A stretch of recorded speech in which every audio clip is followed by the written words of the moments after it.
Tumigil na ulan.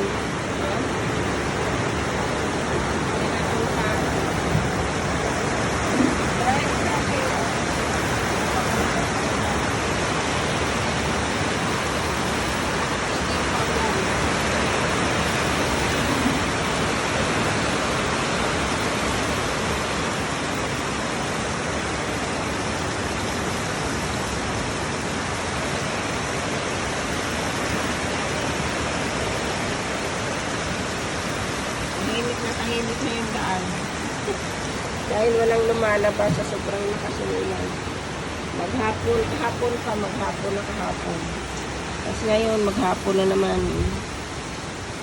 Yung ibang lugar dito sa amin, binabaha na doon sa baba.